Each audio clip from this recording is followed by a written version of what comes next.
Hello everyone, আসসালামু আলাইকুম। কেমন আছেন সবাই আপনারা? আশা করি সবাই অনেক অনেক ভালো আছেন। আমিও ভালো আছি আপনাদের দোয়ায়, আলহামদুলিল্লাহ। তো দেখুন আমার সোনা কত সুন্দর করে তাকিয়ে আছে আপনাদের দিকে। আমি আপনাদের আজ বলে দেব বিড়ালের উকুন হলে কি করণীয়। আসলে উকুন হলে বিড়ালের অনেক সমস্যা হয়ে যায়। তার ভিতরে প্রধান সমস্যা হলো বিড়াল রক্তশূন্য হয়ে যায়, রোগা পাতলা হয়ে যায়, আর ওর শরীরের পশম পড়ে যায় এবং খাবারে অরুচি হয় আর দিন দিন অসুস্থ হতে থাকে। তো আজকে সেই বিষয়েই কথা বলবো। তার আগে আপনাদের কাছে আমার ছোট্ট রিকোয়েস্ট, আপনারা যদি আমার চ্যানেলে নতুন হয়ে থাকেন তাহলে অবশ্যই আমার চ্যানেলটা সাবস্ক্রাইব করে দিবেন, লাইক এবং কমেন্ট করে আমার পাশে থাকবেন। আর ভিডিওটি না টেনে পুরো ভিডিওটা দেখতে থাকুন।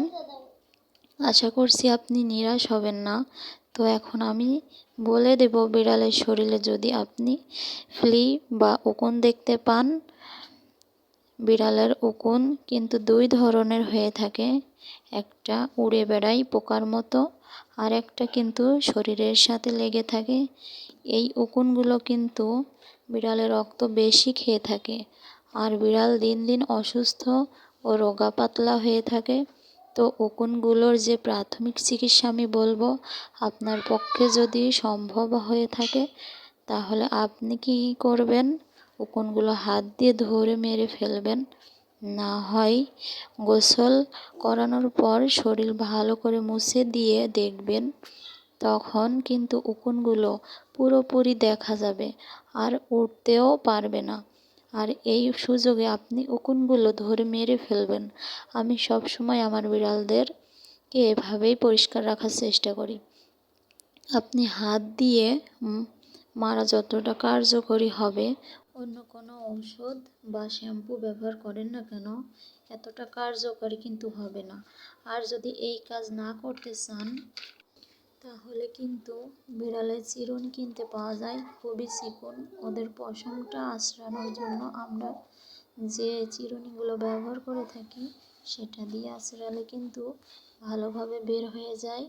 আপনি কি করবেন, একটা মগের ভেতরে টকবগে গরম পানি নিয়ে নেবেন আর চিরুনি দিয়ে আঁচড়িয়ে উকুনগুলো গরম পানির ভেতরে দিয়ে দিবেন।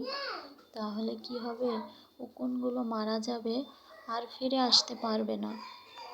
এভাবে সময় করে প্রতিদিন যদি আপনি আঁচড়াতে পারেন তাহলে কিন্তু আপনার বিড়াল পুরোপুরি মুক্ত হয়ে যাবে। আর একটা আমি ঘরোয়া উপায় বলে দিচ্ছি, সেটা হলো নিম পাতা। নিম পাতা ভালো করে জাল দিয়ে নেবেন, তারপর বিড়ালের শরীরে স্প্রে করে নেবেন আর চিরুনি দিয়ে আঁচড়ে দিবেন। এভাবে যদি আপনি 5 থেকে 7 দিন আঁচড়ে দেন তাহলে কিন্তু উকুন তো যাবেই, আর বিড়ালের শরীরে যদি উকুন থাকার কারণে কোনো প্রকারের ক্ষতি হয়ে থাকে বা ব্যাকটেরিয়া থাকে সব চলে যাবে। আমার এই ছোট্ট কিউট বিড়ালটাকে দেখতে পাচ্ছেন, এর শরীরে কিন্তু প্রচুর উকুন ছিল। আমিও ঠিক এভাবেই আমি এই বিড়ালটাকে গোসল করিয়ে দিয়েছি আর একটা একটা করে সময় করে উকুনগুলো ফুটে ফেলে দিয়েছি বা মেরে ফেলেছি, যাতে আর ওর শরীরে না আসতে পারে। দেখেন ওর শরীরটা কত পরিষ্কার। সরি আমি আগের ছবি দিতে পারতেছি না, না হলে বুঝতেন আগের ছবিতে ওর শরীরে কত পরিমাণ উকুন ছিল। দেখেন কত সুন্দর অ্যাক্টিভ আমার মিনি। আমার ছোট্ট মিনির জন্য দোয়া করবেন প্লিজ, আর আমার চ্যানেলের পাশেই থাকবেন। দেখেন আমি যেদিকে তাকাই হাত ঘুরাই ও সেদিকে তাকাই, এত মিষ্টি, সুন্দর খেলা করে। ওদিকে আমার ছেলে ওর সঙ্গে দুষ্টামি করে, ও এদিকে তাকাচ্ছে। এটা কিন্তু মিক্স বিড়াল, পার্সিয়ান টু বাংলা, তাই এত কিউট।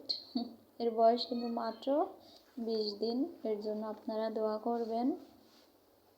আর প্লিজ নিয়মিত তো গোসল করানো যাবে না, যখন গোসল করাবেন তখনই উকুনগুলো মেরে ফেলার চেষ্টা করবেন আর পরিষ্কার রাখবেন সবসময়, তাহলে আর আপনারা এই সমস্যায় পড়বেন না।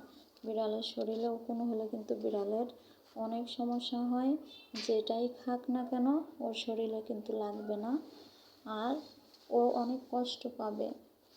ঠিক আছে, আপনারা চেষ্টা করবেন ওকে সবসময় পরিষ্কার পরিচ্ছন্ন রাখার জন্য।